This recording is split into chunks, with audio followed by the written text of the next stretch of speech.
Hello.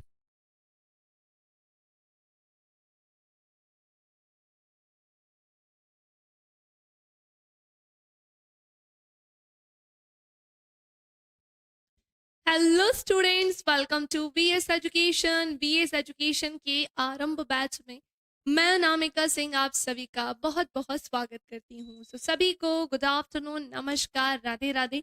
कैसे हैं आप सभी भाई? फटाफट से सेशन में जुड़ जाएं क्योंकि आज से हमें हिंदी पढ़ना शुरू करना है।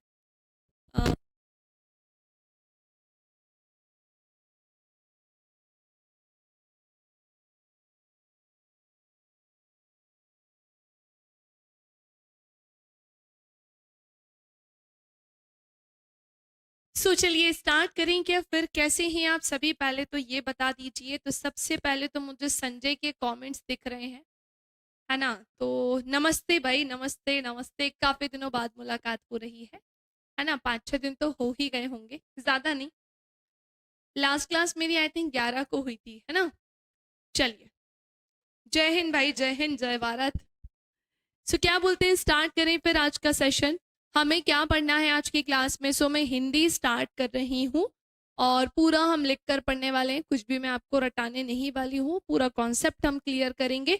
और मैं गारंटी दे रही हूँ एक चीज, और एक चीज की गारंटी दे रही हूँ कि आपको इसके अलावा अलग से पढ़ने की आवश्यकता बिल्कुल नहीं है। केवल और केवल आपको क्वेश्चंस की प्रैक्टिस करनी होगी, दैट्स इट। इसके अलावा भाई आपको कुछ भी नहीं करना है। ओके, क्या प्लीज आप मुझे बता सकते हैं कि मैं आज का सेशन स्टार्ट कर दूं? सभी मैं ऑडिबल विजिबल हूं ना? सारी चीजें परफेक्ट? बिल्कुल। और इतने दिन क्या किया, जरा ये भी बता देना मुझको। जरा ये भी बता देना कि इतने दिन क्या किया है आप सभी ने। पढ़े वढ़े कि नहीं पढ़े? पढ़ाई वढ़ाई करी या नहीं करी?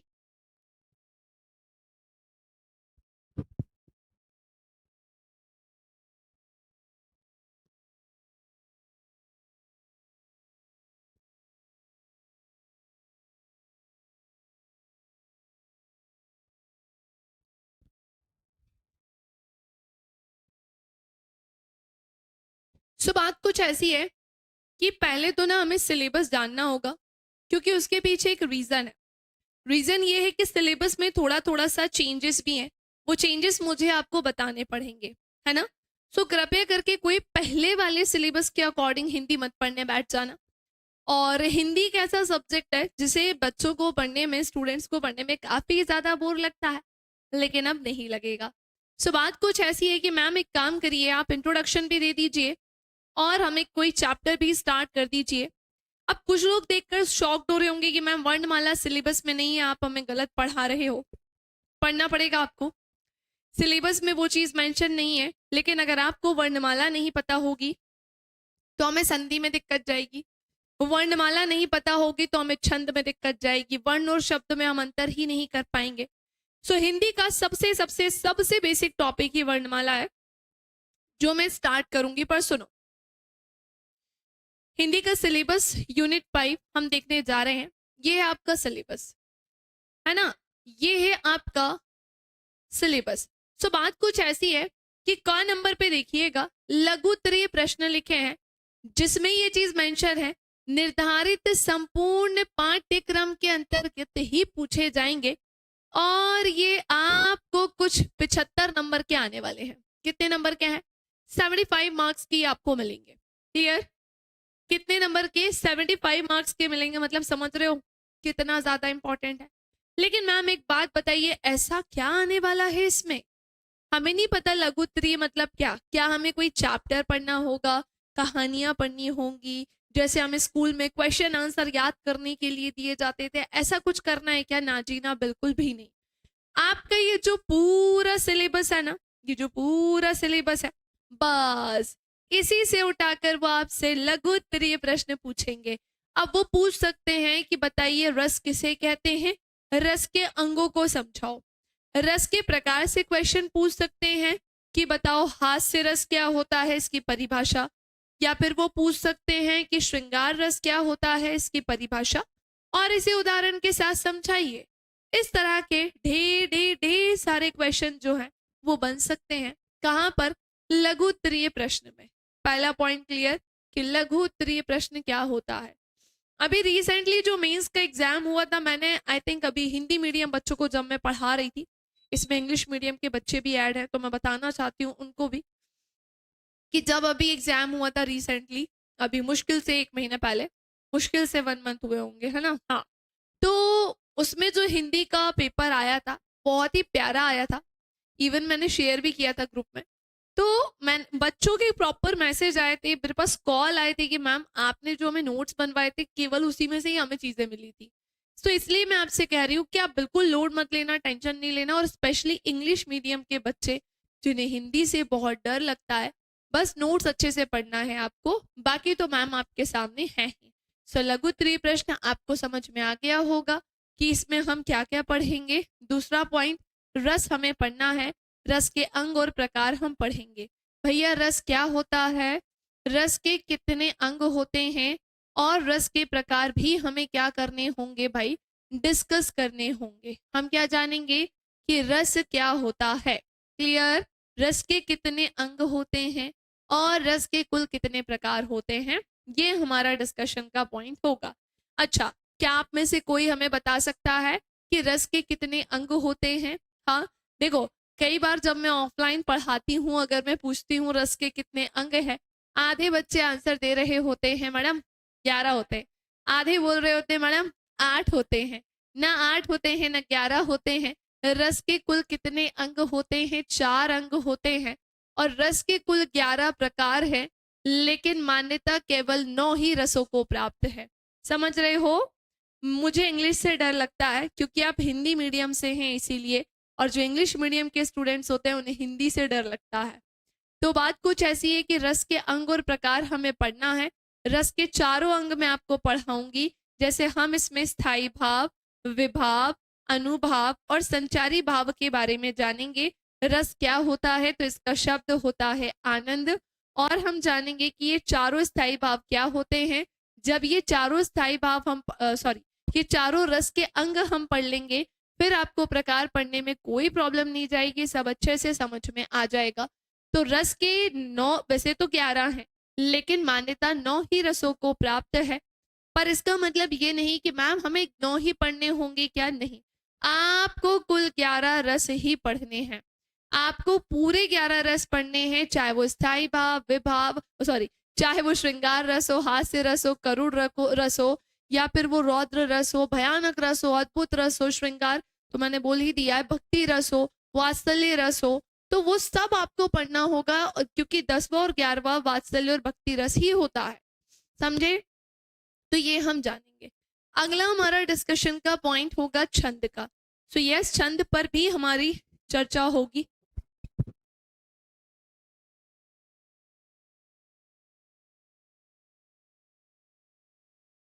वाली छींक आई थी। तो भाई रस पर भी हमारी क्या होगी चर्चा, छंद पर भी हमारी चर्चा होगी। छंद क्या होता है, तो छंद का शाब्दिक अर्थ होता है आह्लादित करना या फिर खुश करना।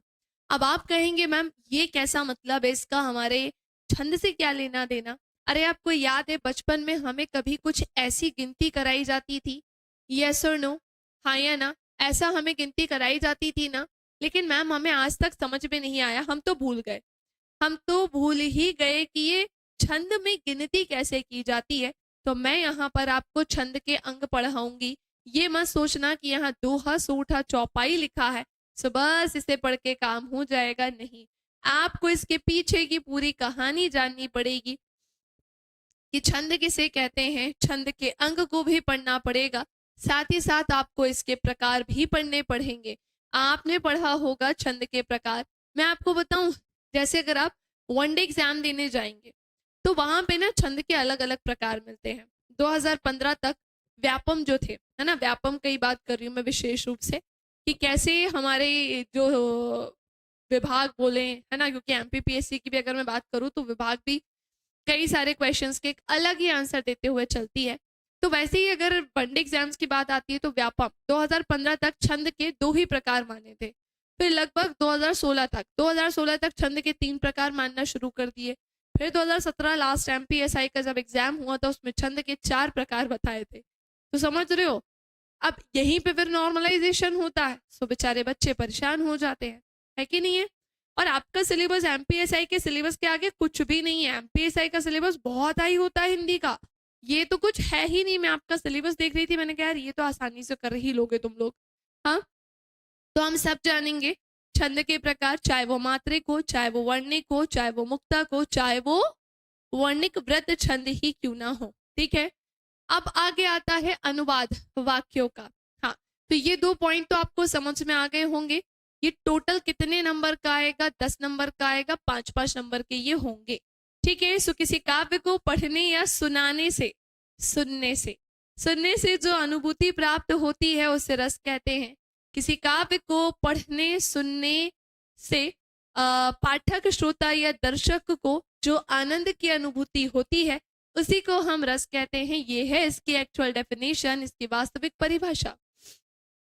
सुनो, अनुवाद वाक्यों का मैं आपको यहाँ पर ये बताने जा रही हूँ, जहां पर हिंदी से अंग्रेजी हम देखेंगे, अंग्रेजी से हिंदी अनुवाद हम देखेंगे, और हिंदी से अंग्रेजी और अंग्रेजी से हिंदी के लिए कुछ हिंदी का ही नॉलेज होना चाहिए।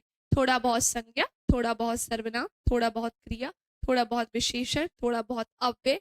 उसके पीछे एक रीजन है, क्योंकि आपको पता है ये जो ट्रांसलेशन है ना, आपके में तो कुछ थोड़ा थोड़ा ही है।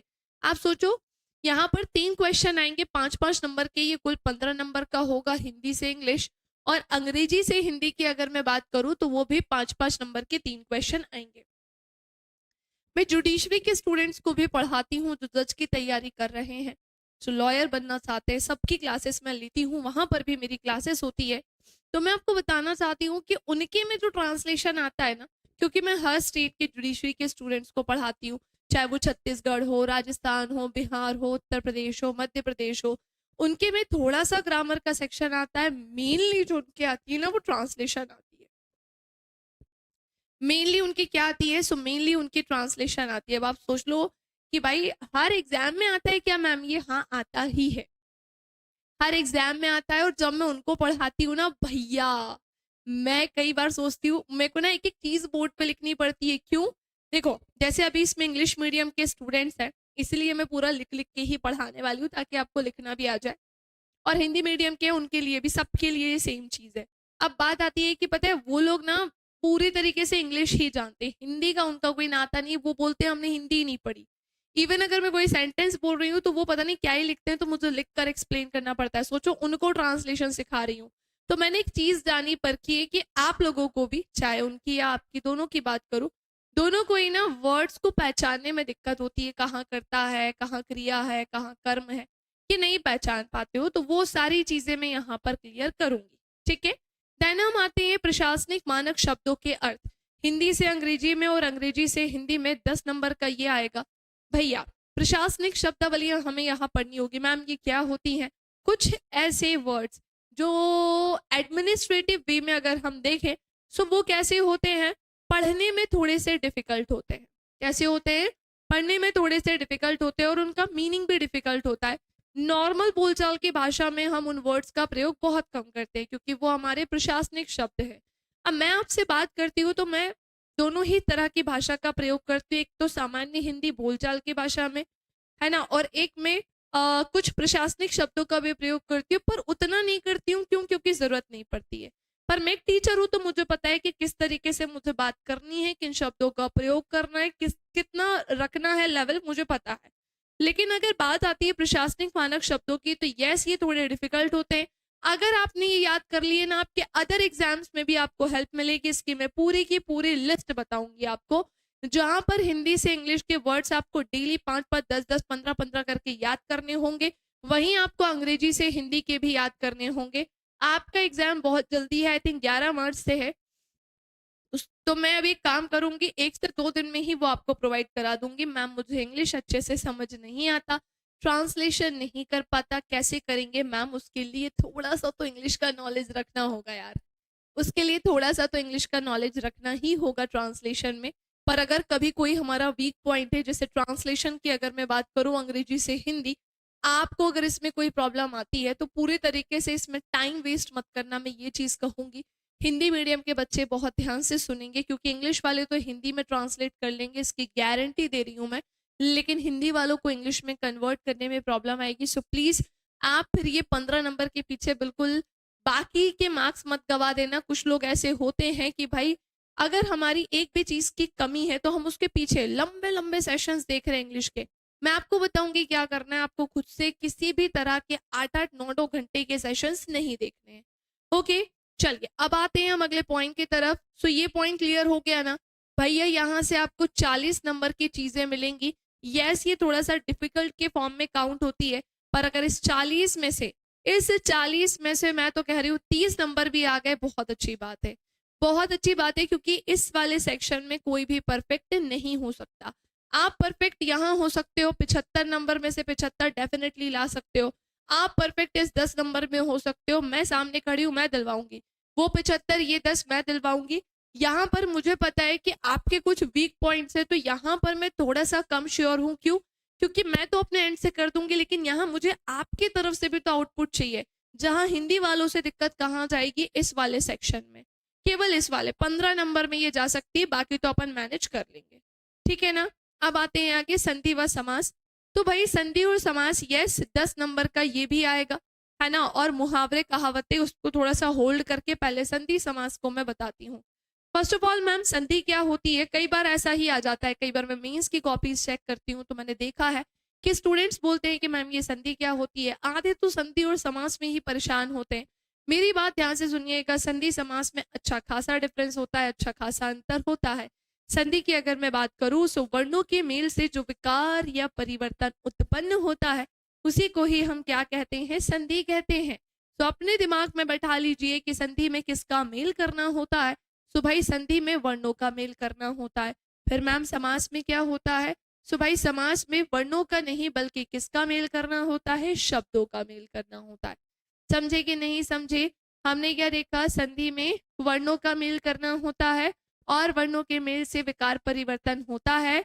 ये मैं आपको बताऊंगी कि कैसे होता है ना। और वहीं अगर समास की बात आएगी तो मैं आपको बताऊंगी शब्दों के मेल से नया सार्थक शब्द कैसे बनता है। संधि के कितने भेद होते हैं प्लीज मुझे कमेंट सेक्शन में बताइए, और समास के कितने भेद होते हैं प्लीज ये भी मुझे कमेंट सेक्शन में बताइए। बाकी 2-3 मिनट के बाद मैं ही बता दूंगी कि हम इसमें क्या पढ़ेंगे। अगली कहानी की तरफ आते हैं, मुहावरे कहावतें। देखो ये आपको आज से ही ढेर सारी बुक है आपके पास, डेफिनेटली होंगी, कृपया करके उसे पढ़ना शुरू कर दीजिए।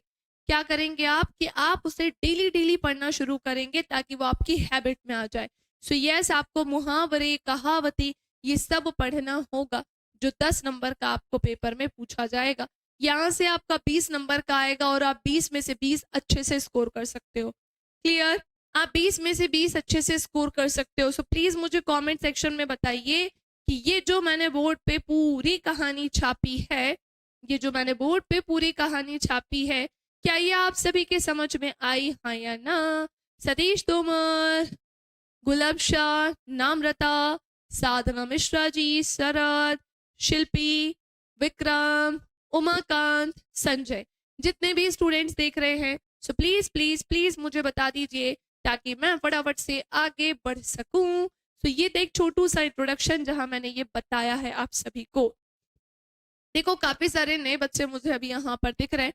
आप बिल्कुल ये मत सोचिएगा कि आप कमेंट करोगे तो कोई क्या कहेगा। आप कमेंट करिए, क्यों? क्योंकि मेरे सामने एक डेड कैमरा है। मैं हमेशा से बोलती हुई आ रही हूँ, आपके हूँ और हाँ की मुझे जरूरत होगी। मुझे क्या, हर एक फैकल्टी को जब वो इस तरीके से समझा रहे होंगे तो। क्लियर? चलिए, सो वेल डन। किसी भी पॉइंट पे कुछ पूछना हो तो पूछ लीजिएगा। और मैंने एक क्वेश्चन पूछा था कि संधि कितने प्रकार की होती है। सो मेरी बात ध्यान से सुनिएगा, संधि 3 प्रकार की होती है। और समास के कितने भेद होते हैं? सो समास के 6 भेद होते हैं। 3 प्रकार की संधि हम पढ़ेंगे, जहां मैं आपको स्वर संधि, जहां मैं आपको व्यंजन संधि, जहां पर मैं आपको विसर्ग संधि पढ़ाऊंगी। फिर आप कहेंगे नहीं मैम संधि तो 5 प्रकार की होती है। वो 5 नहीं भाई, वो 3 होती है। बल्कि वो जो 5 आप आंसर दे रहे हैं वो स्वर संधि के भेद से दे रहे होते हैं। संधि 3 प्रकार की ही होती है, स्वर संधि, व्यंजन संधि, विसर्ग। स्वर संधि के होते हैं 5 भेद। कौन कौन से? दीर्घ स्वर संधि, गुण स्वर संधि, वृद्धि स्वर संधि, यड़ स्वर संधि, अयादि संधि। इस तरीके से इसके 5 भेद होते हैं जो मैं आपको संधि वाले सेक्शन में पढ़ाऊंगी। व्यंजन और विसर्ग के मैम कितने भेद होते हैं? सो भाई कोई भेद नहीं होते हैं, इनके होते हैं ढेर ढेर ढेर ढेर सारे नियम। अगला पॉइंट है समास के कितने भेद होते हैं? सो यस ऑफ कोर्स इसके 6 भेद होते हैं। मैम 6 भेद कौन कौन से होते हैं? सो बहुत ही ध्यान से सुनिएगा। एक तो इसमें होता है आपका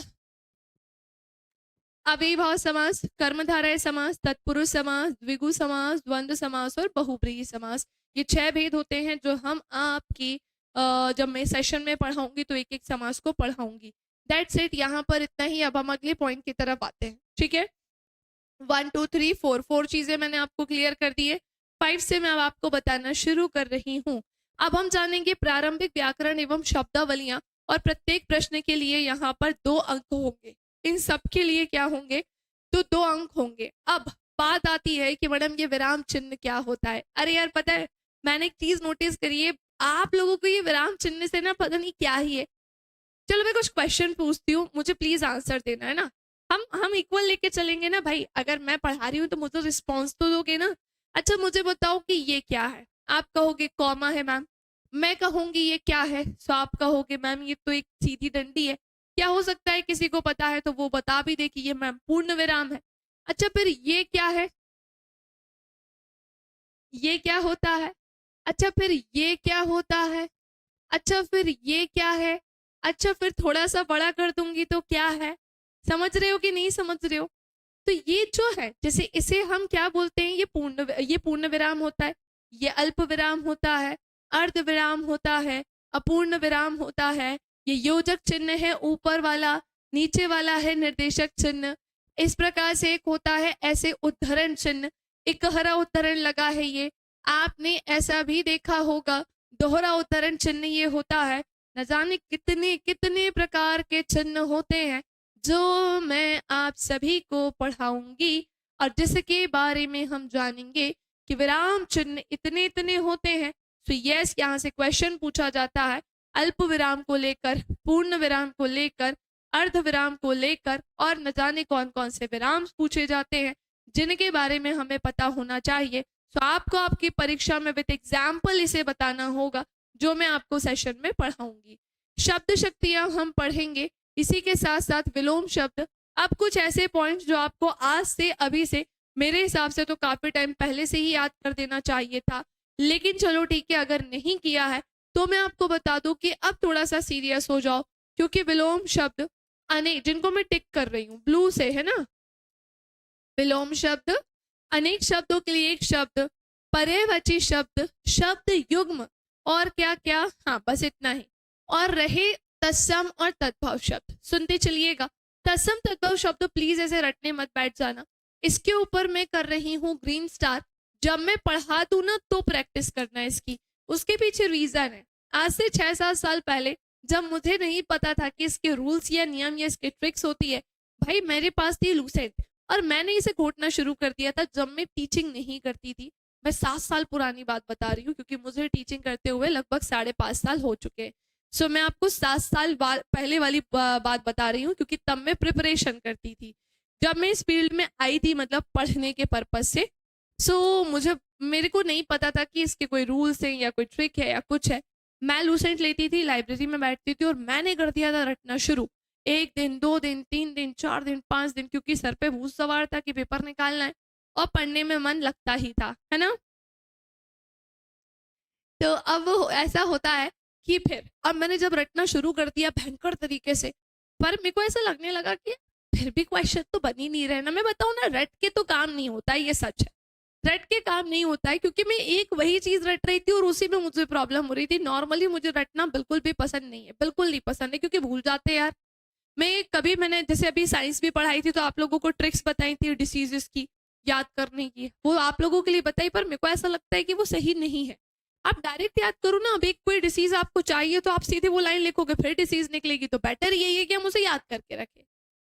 सो ऐसे ही तत्सम तद्भव के साथ है, आपको चीजें कब करनी है रटने वाली। रटना तो खैर नहीं ही पड़ेगा क्योंकि मैं सामने हूँ।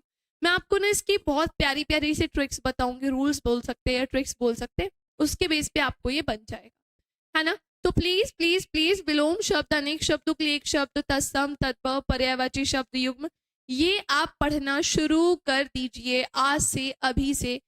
और इसी वक्त से तो नहीं, लेकिन हाँ आज से सोने के पहले 5, 10, 15 सब आपको डेली पढ़ने पढ़ेंगे। ओके डन, कोई समस्या?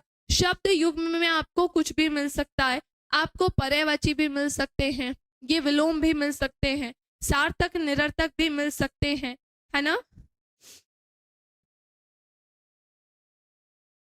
संजय, अभी हम बता रहे हैं आपको, हमें नहीं पता आपने जो पूछा है वो कहाँ करना है पेमेंट, पर 2 मिनट रुकना, पहले मैं ये क्लियर कर दूं। तो ध्यान से सुनना, शब्द युग में सार्थक निरर्थक भी पूछे जाते हैं। मैम ये सार्थक निरर्थक क्या होते हैं? भाई सार्थक मतलब जो अर्थ दे रहा हो, और निरर्थक मतलब जो अर्थ नहीं दे रहा हो। लेकिन मैम कौन अर्थ नहीं देगा? अच्छा एक बात बताइए, आपसे कोई बोलता है कपड़ा और लत्ता, है ना, मुझे ये बताओ कपड़े का मतलब क्या होता है? तो ये शायद हम सभी जानते हैं कि कपड़े का मतलब क्या होता है, लेकिन मैम लत्ते का मतलब क्या होता है हमें नहीं पता है, क्योंकि ये एक निरर्थक शब्द है। कपड़ा एक सार्थक शब्द है और लत्ता एक निरर्थक शब्द है। चाय वाय का नाम सुना है? चाय वाय, तो चाय का तो अर्थ होता है, वाय का क्या अर्थ होता है? रोटी बोटी, ऐसा बोलते हैं ना, तो रोटी का तो अर्थ होता है बोटी, जैसा क्यों ऐड किया उसमें? ऐसे कई सारे वर्ड्स है, तो हाँ वो भी आपको यहाँ पर पूछे जा सकते हैं। सो एक क्वेश्चन है हमारे स्टूडेंट का कि मैम हम पुराने वालों का पेमेंट कहाँ करना है पार्ट सी के लिए?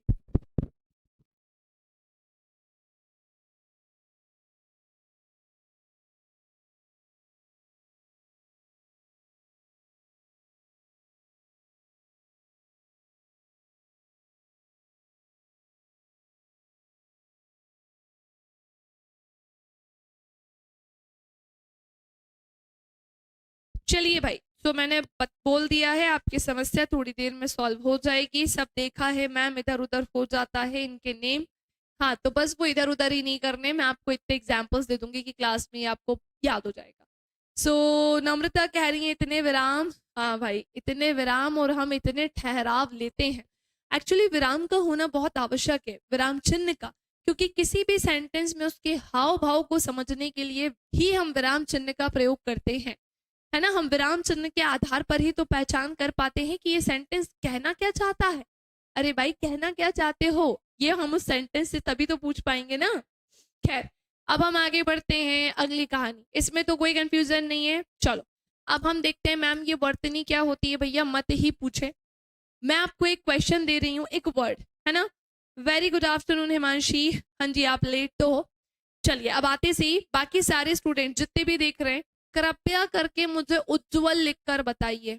प्लीज एक रिक्वेस्ट है, गूगल मत करना, आप गलत भी लिखोगे ना तो मैं एक सिंगल वर्ड नहीं कहूंगी, है ना। पर आपको अगर सीखना है तो आप गलत ही लिख दो भले ही, लेकिन लिखो। उज्जवल को कैसे लिखते हैं प्लीज मुझे लिखकर बताएं। दूसरा शब्द आशीर्वाद है आपका। 2 चीजें मैं बोल रही हूँ, प्लीज मुझे लिख के दिखाओ कमेंट सेक्शन में, तभी मैं आगे बढ़ूंगी। मैंने 2 ही वर्ड बोले हैं, एक तो उज्जवल और दूसरा आशीर्वाद, और एक रिक्वेस्ट है कि गूगल नहीं करना है, बिना गूगल के आंसर देना है। आपके चैट बॉक्स में हिंदी में कन्वर्ट करने का एक ऑप्शन आता है, सो हिंदी में ही लिखना, इंग्लिश में टाइप करके मत भेजना। हम्म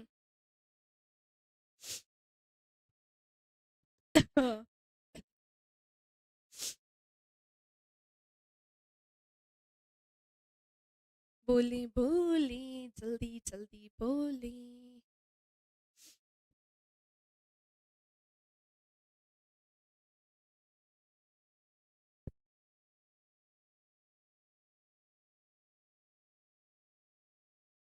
बोलो भाई जल्दी, मुझे आगे भी बढ़ना है। चले 2 नहीं लिखना है, एक ही लिखना था। उज्जवल ने विक्रम जी ने भाई उज्जवल को 2 बार क्यों लिखा है? चलो बाकी सब भी प्लीज आंसर दें, है ना, फिर मैं उसे बताती हूँ कि वो सही है या गलत है, तो आपका वर्तनी वाली समस्या आपको समझ में आ जाएगी कि क्या होने वाला है ना। बाकी सब भी आंसर दे, काफी सारे बच्चे लाइव देख रहे हैं अभी, तो सबसे आंसर चाहिए, और जो रिकॉर्डेड देख रहे हैं ना वो भी लिख के बैठना, फिर जब मैं आंसर बताऊंगी तो उसे मैच करना, ठीक है। चलिए वाक्य संरचना एवं प्रकार, देखो वाक्य संरचना एवं प्रकार भी हमें पढ़ना है, जहां पर मैं आपको विधानवाचक वाक्य, प्रश्नवाचक वाक्य, निषेधवाचक वाक्य, जहां पर आज्ञावाचक वाक्य, इस तरीके के सेंटेंसेस के बारे में बताऊंगी, है ना। और ये बिल्कुल मत सोचना कह रहे मैम इतना तो आसान है, बिल्कुल भी नहीं है, बिल्कुल भी नहीं है। आपको यहाँ पर पढ़ने को मिलेगा कि चीजें किस तरीके से डिफिकल्ट हो सकती हैं, है ना, चीजें किस तरीके से डिफिकल्ट हो सकती हैं। तो ये बिल्कुल भी आसान चैप्टर नहीं है। हम शब्दों के अर्थ भी भैया पूछे जाते हैं, सो यस ये भी आपको पढ़ना ही होगा, थोड़े हिंदी की जानकारी यहाँ होनी चाहिए। तो ये है आपका पार्ट जिसमें 20 नंबर के जो क्वेश्चन है पूछे जाएंगे। ये 10 चीजों से क्वेश्चन आएंगे जिसमें से हर एक, इन 10 में से एक एक की अगर मैं बात करूं तो 2 नंबर के इसके क्वेश्चन होंगे, है ना। हर एक सिंगल जो यहाँ पर लिखा है वो 2 नंबर आपका कवर करेगा। ऐसे करके इस वाले पार्ट से आपके टोटल 20 नंबर के क्वेश्चन पूछे जाएंगे, ठीक है। अब बात आती है कि हाँ, अब आगे पल्लवन क्या होता है। तो सुनो, आपने भाव पल्लवन संक्षेपण का नाम सुना होगा। संक्षेपण जो होता है किसी बड़े से रूप, देखो संक्षेपण मतलब संक्षिप्त करना। और उसके पहले मैं आपके प्रश्न का उत्तर, मेरे प्रश्न का उत्तर दे देती हूँ। जितने भी स्टूडेंट्स ने उज्जवल को ऐसे लिखा है, उज्जवल को ऐसे लिखा है, मैं बताना चाहती हूँ उज्जवल कभी भी ऐसा शुद्ध नहीं होता है। अब मुझसे ये मत कहना कि मैम हमने कई जगह पर देखा है उज्जवल ऐसा लिखा जाता है। भाई दुनिया अगर गड्ढे में कूदेगी तो हम भी कूद जाए क्या? नहीं ना, सही तो हमें पता होना चाहिए। सो उज्जवल ऐसा नहीं लिखा जाता है। उज्जवल जो होता है उसमें दोनों में ज कैसा आता है, आधा ही आता है। अब आशीर्वाद कैसे लिखते हैं भाई, तो सुनो, आधे लोग आशीर्वाद ऐसे लिखते हैं, हालांकि आप में से कई सारे स्टूडेंट्स ने सही लिखा है जिसकी मुझे उम्मीद तो नहीं थी, लेकिन यस आशीर्वाद कुछ ऐसे लिखा जाता है ना कि ऐसे लिखा जाता है। उज्जवल ऐसे लिखा जाता है ना कि ऐसे लिखा जाता है। सुराज आपने उज्जवल गलत लिखा है लेकिन आशीर्वाद आपने सही लिखा है। हिमांशी आपने उज्जवल आशीर्वाद दोनों ही सही लिखे हैं। विक्रम जी आपने आशीर्वाद सही लिखा है। संजय तुमने उज्जवल गलत आशीर्वाद सही लिखा है। उमाकांत जी का उज्जवल आशीर्वाद दोनों सही है और विक्रम जी आपने उज्जवल गलत लिखा है। तो ये थे आपके रिजल्ट्स। चलो अब आते हैं तो पल्लवन। देखो एक होता है संक्षेपण और एक होता है पल्लवन। मैं आपको डायरेक्ट पल्लवन नहीं, संक्षेपण और पल्लवन से दोनों के बारे में बताती हूँ। संक्षेपण मतलब होता है संक्षिप्त यानी कि छोटा सा रूप। बड़े से भाव को, क्या बोला है मैंने, बड़े से भाव को छोटे से रूप में प्रस्तुत करने का जो गुण होता है भाई वही क्या कहलाता है, पल्लवन कहलाता, सॉरी संक्षेपण कहलाता है। बड़े से भाव को छोटे से रूप में प्रस्तुत करने का गुण ही संक्षेपण कहलाता है। जैसे होता ये है कि जब हम स्कूल्स में थे तो हमें गद्यांश और पद्यांश से क्वेश्चन पूछे जाते थे। तो वो जो गद्यांश और पद्यांश होता था, है ना, हमसे ये बोला जाता था कि इसका एक उचित शीर्षक लिखकर दिखाइए। बोलते थे कि नहीं बोलते थे? उस शीर्षक का मतलब क्या होता था, वो संक्षिप्त रूप ही होता था। शीर्षक एक ऐसा मतलब उसका मतलब ये होता था कि हम जो शीर्षक बताएं उसको पढ़कर ही क्या होगा, उस पूरे भाव का अर्थ समझ में आ जाएगा, उस पैराग्राफ के बारे में पता चल जाएगा कि किस चीज पे चर्चा चल रही है। तो शीर्षक ऐसा होता था और वही संक्षेपण कहलाता है। फिर मैम ये पल्लवन क्या होता है? तो रेखांकित अथवा दी गई पंक्तियों का भाव पल्लवन हमें यहाँ पर पढ़ना होगा। तो हो सकता है कोई सेंटेंस दिया रहे, उसमें रेखांकित किया गया हो और उस चीज का हमें पल्लवन करना होगा, भाव पल्लवन करना होगा। पल्लवन मतलब होता है वृद्धिकरण यानी कि विस्तारण। जैसे अगर मैं आपसे बोलूं, बचपन से हम एक ही चीज करते आ रहे हैं, विज्ञान वरदान या अभिशाप। अगर मैंने आपको ये पॉइंट लिखने के लिए दिया है तो आप इसका क्या करेंगे, भाव पल्लवन। पर इतना आसान नहीं है। ये आपकी बरकतुल्लाह की कॉपी नहीं है कि यहाँ आप कम से कम 6 पेज भरकर बैठ जाओ और मन से छापे पड़े हुए हो। ये आप नहीं कर सकते 5 नंबर के लिए। आपकी कॉपी वहीं से ही कट कुट कर दी जाएगी। आपको पल्लवन करते समय उसके नियमों का ध्यान देना पड़ेगा। पल्लवन करते समय कुछ नियम होते हैं। पहली बात तो हम मन से नहीं लिख सकते ये सोचकर कि अरे क्या प्यारा सा टॉपिक है विज्ञान वरदान या अभिशाप, इसके ऊपर तो मैं भाई एक बुक छाप सकता हूँ, हमें ऐसा लगता है। पर जब लिखने बैठते हैं ना तो वो चीज़ नहीं हो पाती है। और दूसरी चीज़ के हम फाकना शुरू कर देते हैं, हम मन से छापना शुरू कर देते हैं। हमें लगता है अरे बरकतुल्लाह की कॉपी है, मन से लिख देते हैं, नंबर मिल जाएंगे। माना बरकतुल्लाह की कॉपी में मन से लिखने से नंबर मिल जाते हैं, है ना, बस कॉपी भरना इंपॉर्टेंट होता है। बट यहाँ ऐसा नहीं है। यहाँ आपको रेलेवेंट चीजें ही लिखनी होगी, प्रसंग से संबंधित चीजें ही लिखनी होंगी। पॉइंट क्लियर हुआ? चलो सो भाई कुछ बोलियां हैं मध्य प्रदेश के जिन पर मैं चर्चा करूंगी, जैसे मालवी है, निमाड़ी है, बघेली है, बुंदेली है। मैं प्रॉपर यहाँ से हूँ नहीं। अच्छा हाँ, इनसे 3-3 नंबर के क्वेश्चन बनेंगे, टोटल 12 नंबर के। मैं प्रॉपर यहाँ से नहीं हूँ, काफी सारे बच्चों को मैंने बताया है पहले भी। मैं हूँ उत्तर प्रदेश से, पर यहाँ मध्य प्रदेश में रहकर मैं खड़ी बुंदेलखंडी सीख गई हूँ। मतलब मैं पहले मुझे नहीं आती थी, मुझे मेरे यहाँ की लैंग्वेज इतनी नहीं आती होगी जितनी मुझे एमपी में खड़ी बुंदेलखंडी आने लगी है। तो वो कई बार मुझे लगता है कि हाँ, मतलब उसमें कुछ गलत नहीं है, मैं जस्ट बता रही हूँ कि मुझे ये लैंग्वेज आती है। बाकी तो आपको पता ही है कि हर एक क्षेत्र की जो भाषा या जो बोलियां होती हैं वो डिस्टेंस जैसे जैसे बढ़ती जाती है, दूरी बढ़ती जाती है, तो भाषाओं में भी अंतर देखने को मिलता है। जैसे अगर हम उत्तर प्रदेश चले जाएंगे तो अलग भाषा है, बिहार चले जाएंगे तो वहाँ की अलग भाषा है, महाराष्ट्र चले जाएंगे अलग भाषा है, गुजरात चले जाएंगे अलग भाषा है, इवन मध्य प्रदेश में ये कई सारे क्षेत्र बटे हुए हैं, सब जगह अलग अलग प्रकार की भाषाएं बोली जाती हैं, बोलियों का प्रयोग किया जाता है मेनली, है ना। अब आते हैं अपठित गद्यांश। तो यस, ये आपके पढ़े हुए नहीं होंगे, आपके पढ़े हुए नहीं होंगे, इसलिए अपठित लिखा है इसे, और यहाँ से भी क्वेश्चन पूछा जाता है, और ऐसे करके आपके यहाँ पर टोटल 18 नंबर कवर होंगे, 12 नंबर का ये, 18 नंबर का ये। और अब मैं आपको बताना चाहती हूँ कि अगर सबका हम टोटल करेंगे तो आपका 200 नंबर का हिंदी का पेपर होगा। कितने नंबर का होगा? सो आपका 200 नंबर का हिंदी का पेपर होगा। अब मुझे बताएं, क्या इस सिलेबस में किसी को कुछ पूछना है? यस और नो? अलंकार पढ़ के मत चले जाना, अलंकार इसमें से हट चुका है। सो मेरा ये निवेदन है आप सभी प्यारे प्यारे स्टूडेंट से कि कृपया करके ये चीज मत करके चले जाना, ऐसा नहीं करना है, ठीक है। अच्छा, एक चीज और, इसमें मैंने पेपर 6 को ऐड नहीं किया है, पर यस, पेपर 6 वाला सेक्शन भी मैं ही कवर कराऊंगी। आज मेरा मन था कि मैं केवल पेपर 5 को लेकर ही डिस्कशन करूं, क्योंकि जिससे मैं स्टार्टिंग कर रही हूँ, सो दैट्स वाई मैंने इसी का ही सिलेबस यहाँ लिया है, जो मैं अगले कुछ दिनों में आपका कंप्लीट करा दूंगी। सो प्लीज अब मुझे कमेंट सेक्शन में हाँ, ओके, यस मैम, समझ में आ गया, ऐसा कुछ बोल दीजिए ताकि मैं अब नया चैप्टर स्टार्ट कर सकूं। चलिए तो स्टार्ट करेंगे नया चैप्टर। संजय का रिप्लाई आया है नो। नो क्या? नहीं करूं? फिर क्या करना है? गाना गाऊं? क्यों भाई?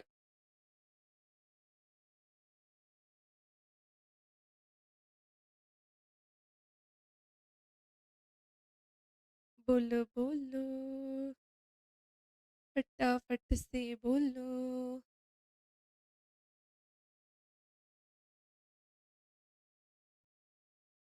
चले, सो फटाफट से रिप्लाई दे दें, है ना। और अब मैं यहाँ पे स्टार्ट करने जा रही हूँ हमारा फर्स्ट चैप्टर, सबसे बेसिक चैप्टर है, जिसका नाम क्या है भाई? वर्णमाला। ओके, जिसका नाम क्या है? सो जिसका नाम है वर्णमाला, यानी कि भाई वर्णों की माला। वर्णमाला यानी कि भाई वर्णों की माला। ओके, सो बात कुछ ऐसी है, बहुत शांति से सुनेंगे, और आज के सेशन से मैं आपको छोटा बड़ा पढ़ाना शुरू कर रही हूँ। सो कृपया करके ये मत कहना कि अरे यार पहले दिन छोटा बड़ा पढ़ लो, आपको काम आएगा। अब बात आती है कि मैम छोटा बड़ा तो हम पढ़ेंगे, पर उसके पहले प्लीज आप हमें बता दीजिए, हमें आज तक इस वर्ण और शब्द में अंतर समझ में नहीं आया। तो पहले तो ध्यान से सुनेंगे सारे स्टूडेंट्स की, ये वर्ण क्या होते हैं। क्या बोला मैंने? वर्ण क्या होते हैं? सो सुनो, भाषा की सबसे छोटी इकाई ध्वनि है। क्या बोला मैंने? कि भाषा की सबसे सबसे छोटी इकाई ध्वनि है, सबसे छोटी इकाई ध्वनि है, उस ध्वनि को ही वर्ण कहते हैं, है ना। ध्वनि है, उस ध्वनि को ही वर्ण कहते हैं, उस ध्वनि को ही वर्ण कहते हैं, वर्ण कहते हैं। तो हमने क्या देखा भाई? हमने क्या देखा? सो हमने ये देखा कि भाषा की सबसे छोटी इकाई ध्वनि है, और उस ध्वनि को भी वर्ण कहते हैं। रस छंद भी इस बार जुड़े हैं। नहीं भाई, पहले भी आते थे इसके क्वेश्चंस, नहीं आपने पूछा था कि कोई डाउट नहीं है, अच्छा ठीक है फिर तो ध्यान से सुनेंगे। सो भाषा की सबसे छोटी इकाई ध्वनि है, उस ध्वनि को ही हम क्या कहते हैं? वर्ण। ठीक है, अब देखो आपका एमसीक्यू वाला तो पार्ट है नहीं, बट इन केस अगर आप दूसरा एग्जाम देने जाते हो, मैं हर एक कंडीशन एक्सप्लेन कर देती हूँ कि इन केस अगर आप कोई दूसरा एग्जाम देने जाते हो एमसीक्यूज वाला, सो आपको वहां ये क्वेश्चन भी देखने को मिल सकता है कि भाषा की सबसे छोटी इकाई क्या है।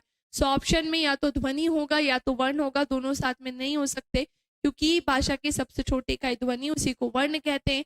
अब हमें अगर एमपीपीएससी में लिखने के लिए आ जाता है कि वर्ण किसे कहते हैं, तो सीधे के सीधे जाकर ये छाप देना कि वर्ण किसे कहते हैं। अगला प्रश्न, मैम हमें अभी भी समझ में नहीं आया कि मैम ये वर्ण क्या होते हैं। तो एक बात बताइए, अगर मैं आपसे बोलूं अ, तो आप क्या कहेंगे, मैम ये एक वर्ण है।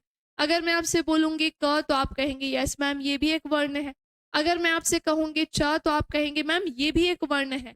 तो फिर मैं आपसे ऐसा कह सकती हूँ क्या कि सुनो सुनो सुनो, अ से लेकर कहाँ से कहाँ तक भाई। सो मैं आपसे ऐसा कह सकती हूँ कि अ से लेके ज्ञा तक और श्रा, ये सारे के सारे मिलकर ही क्या कहलाते हैं। सो ये सारे के सारे मिलकर ही वर्ण कहलाते हैं। ये सारे के सारे मिलकर ही क्या कहलाते हैं, वर्ण कहलाते हैं। क्या ये बात समझ में आई। सो यस, भाषा की सबसे छोटी इकाई ध्वनि होती है, उस ध्वनि को ही हम क्या कहते हैं, वर्ण कहते हैं। और अ से लेके ज्ञा तक और श्रा भी उसमें शामिल होता है। क्या होगा, श्रा भी उसमें शामिल होता है। नहीं विक्रम जी, ऐसा बिल्कुल भी नहीं है। अगर आप व्यापम के दूसरे एग्जाम देने जाएंगे, तो जितने चैप्टर्स पढ़ा रही हूँ, हाँ उन्हीं के लिए तो ये इनफ होगा, लेकिन व्यापम के दूसरे एग्जाम के लिए इतने चैप्टर्स नहीं आते हैं। विशेष रूप से एमपीएसआई, आपकी हिंदी कुछ हिंदी है ही नहीं व्यापम के आगे। व्यापम की हिंदी का लेवल थोड़ा ज्यादा होता है। अब लेवल का मतलब ये मत सोचना कि मैं यहाँ पर टॉपिक को लेकर बोल रही हूँ। मैं टॉपिक अगर पढ़ा रही हूँ, जैसे वर्णमाला पढ़ा रही हूँ, सो मैं आपको कहना चाहती हूँ कि अगर आप व्यापम का पेपर दो, या आप उत्तर प्रदेश में एमपीएसआई दो, या आप छत्तीसगढ़ बिहार कहीं का भी पेपर देने जाओ, अगर उसमें वर्णमाला आ रही है तो मैं गारंटी दे रही हूँ आपको इसके बाहर नहीं जाना है। मैं बस ये कह रही हूँ। लेकिन लेकिन लेकिन जो एमपीपीएससी के टॉपिक्स है वो सेम टॉपिक्स क्या किसके नहीं होते हैं, व्यापम के। व्यापम में 45 से ज्यादा चैप्टर्स है जो आपको पूछे जाते हैं, और यहाँ पर वो 45 चैप्टर्स नहीं है। सो यस, यहाँ पर चैप्टर्स जो है वो मिसिंग्स हैं, या आपका एमपीपीएससी उन चैप्टर्स को नहीं पूछती है।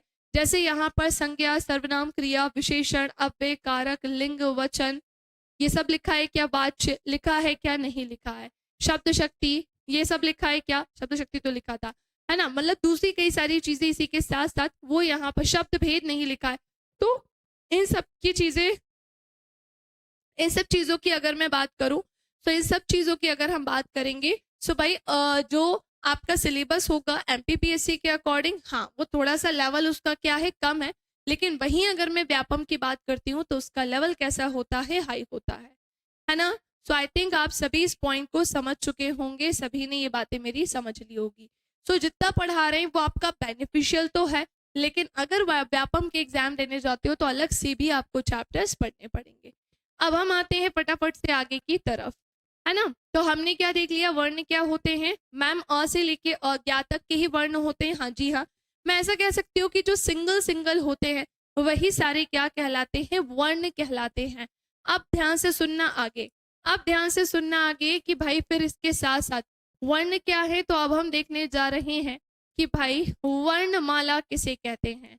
क्या देखने जा रहे हैं कि ये वर्णमाला हम किसे कहते हैं। जैसे जैसे जैसे वर्णों के व्यवस्थित समूह को, क्या बोला मैंने कि वर्णों के व्यवस्थित समूह को ही हम क्या कहते हैं। सुनो, वर्णों के व्यवस्थित समूह को ही हम वर्णमाला कहते हैं। समूह को क्या कहते हैं, वर्णमाला कहते हैं। तो हमने क्या देखा, वर्णों का व्यवस्थित समूह ही क्या कहलाता है, वर्णमाला कहलाता है।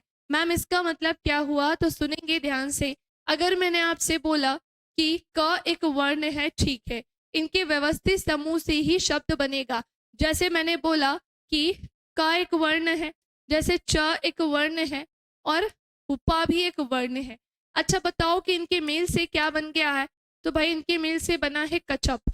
लेकिन इस कच्छप का क्या मतलब होता है, ये कहना क्या चाहता है। तो हमने देखा कि वर्णों के मेल से कुछ ऐसी चीज बनी है जो कोई मीनिंग ही नहीं दे रही है, जो कोई अर्थ ही नहीं दे रही है। तो क्या मैं ऐसा बोल सकती हूँ कि ये शब्द ही नहीं है। आप इसे शब्द कैसे बोल सकते हो, ये शब्द कैसे हो सकता है, ये शब्द नहीं है। क्यों, क्योंकि ये कोई भी अर्थ नहीं दे रहा है। यदि ये अर्थ देगा तो ही क्या कहलाएगा, शब्द कहलाएगा। पहला पॉइंट तो यही हो गया। दूसरी चीज, क एक वर्ण है, म एक वर्ण है, और ल भी क्या है, एक वर्ण है। क म और ल के मेल से क्या बन गया है, कमल, जो कि क्या है, एक सार्थक शब्द है। तो बेसिकली मैं आपको यहाँ ये बताना चाह रही हूँ कि वर्ण तो समझ में आ गए कि हाँ सिंगल सिंगल से होते हैं, लेकिन ये सारे वर्ण मिलकर कुछ भी नहीं बना सकते हैं। ये शब्द तब बनाएंगे जब इनसे कोई अर्थ निकल रहा होगा। जहां अर्थ नहीं मिलेगा वो शब्द नहीं होगा, और जहां अर्थ मिलेगा वो क्या होगा भाई, शब्द होगा। समझे? अब मुझे बताओ क्या ये दोनों की बातें समझ में आई कि नहीं आई? वर्ण किसे कहते हैं अब आप बता सकोगे, वर्णमाला किसे कहते हैं ये भी आप बता सकोगे। और हम बचपन से एक चीज पढ़ते आ रहे हैं कि हमारी ये जो वर्णमाला है ना, हम बचपन से पढ़ते आ रहे हैं कि हमारी ये जो वर्णमाला है भाई, ये दो चीजों से मिलकर बनी है। कितनी चीजों से मिलकर बनी है, तो बहुत ध्यान से सुनिएगा। हमारी वर्णमाला भाई दो चीजों से मिलकर बनी है। एक तो होते हैं क्या, स्वर, और एक क्या होते हैं, सो भाई एक होते हैं व्यंजन। एक होते हैं स्वर और एक होते हैं व्यंजन। समझे कि नहीं समझे? अब बात आती है कि मैम एक बात बताइए कि ये स्वर और व्यंजन में क्या अंतर होता है, ये स्वर और व्यंजन में डिफरेंस क्या होता है, वो पहले तो सुनिएगा। तो हमने क्या देखा कि पूरी वर्णमाला तैयार ही इनसे होकर होगी। इवन जब बोलचाल की भाषा की भी बात आती है तो हम स्वर और व्यंजन दोनों का ही प्रयोग करते हैं। यदि ये नहीं होंगे, इनमें से एक भी नहीं होगा, तो हमें ये समझ में नहीं आएगा। या हम ऐसा बोल सकते हैं कि हमें बोलने में क्या होगी भाई, दिक्कत होगी, क्योंकि हमारे पास बोलने के लिए या तो ये नहीं होगा या तो ये नहीं होगा। सो प्लीज प्लीज प्लीज मुझे कमेंट सेक्शन में बताइए कि स्वर किसे कहते हैं, और प्लीज प्लीज प्लीज मुझे कमेंट सेक्शन में बताइए कि ये व्यंजन किसे कहते हैं आपकी भाषा में। जल्दी से बताएं।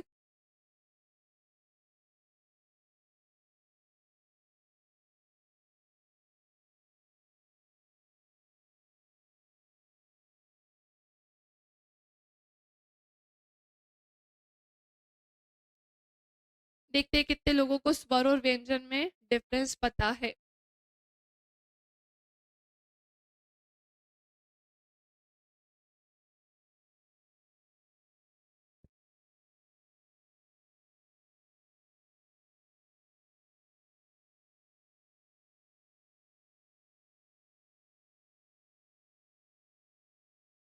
हम्म।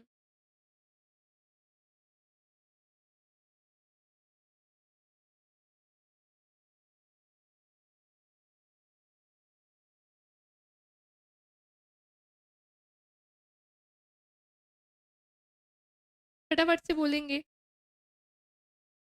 देखो बहुत ही सिंपल सा है, एक कमेंट आया है ना? ध्यान से सुनेंगे। 25 से बैच स्टार्ट होगा तभी पेमेंट हो पाएगी। तो आई थिंक आपको आपके क्वेश्चन का आंसर मिल गया होगा अभी। सो कृपया करके पहले मुझे बता दीजिए कि स्वर और व्यंजन में क्या अंतर है। पर ऐसा कोई कमेंट नहीं आ रहा है तो मैं ही बता देती हूँ कि भाई ये जो स्वर होते हैं ये पूरी तरह से स्वतंत्र होते हैं, किसी पर भी डिपेंड या किसी पर भी निर्भर नहीं करते हैं। और वहीं अगर बात आती है व्यंजन की, तो यह स्वतंत्र नहीं होते हैं। ये किस पर निर्भर होते हैं, ये किस पर डिपेंड होते हैं, सो ये स्वरों पर डिपेंड होते हैं। मैंने आपसे क्या बोला, तो हमने ये जाना है कि जो स्वर होते हैं वो पूरी तरह से स्वतंत्र है, किसी पर निर्भर नहीं है। और व्यंजन किस पर निर्भर करते हैं, स्वरों पर निर्भर करते हैं। जैसे स्वर कहाँ से कहाँ तक होते हैं, सो आप मुझसे क्या कहेंगे कि मैम ये जो स्वर है वो अ से लेके अह तक होते हैं। अभी मैं इसको पूरा तोड़ फोड़ करके पढ़ाऊंगी। और ये व्यंजन कहाँ से कहाँ तक होते हैं, सो ये क से लेके ज्ञ तक होते हैं। और इसमें क्या शामिल होता है, सो इसमें श्र भी शामिल होता है। क्या शामिल होता है, सो इसमें ये श्र भी शामिल होता है। अब बात आती है कि मैम एक बात बताइए, ये स्वर की सहायता से कैसे बोले जाते हैं। सो यही तो हम देखने जा रहे हैं। स्वर को उच्चारण करने में किसी अन्य की आवश्यकता नहीं होती, लेकिन व्यंजन के उच्चारण में स्वर की सहायता से की जाती है। आपने इस की का प्रयोग गलत जगह पर किया है। हमें ऐसे ही अपनी हिंदी को करेक्ट करना होगा और सही तरीके से लिखना सीखना होगा, क्योंकि इस की में और इस की में जमीन और आसमान का अंतर होता है ना? इस की में और इस की में जमीन आसमान का अंतर होता है। एग्जाम मतलब जो विभाग है, हमारी जो कॉपी चेक करते हैं, वो यही सारी जगह पर हमें पकड़ लेते हैं और हमारे नंबर कट कर देते हैं। जैसे इस हे में और इस हे में भी बहुत डिफरेंस होता है, बहुत अंतर होता है। जैसे इस में और इस में भी बहुत अंतर होता है। कुछ लोग तो भाई ये वाला मैं भी जो है वो इसी के साथ प्रयोग कर देते हैं, वो तो पूरी तरह से अलग हो जाता है।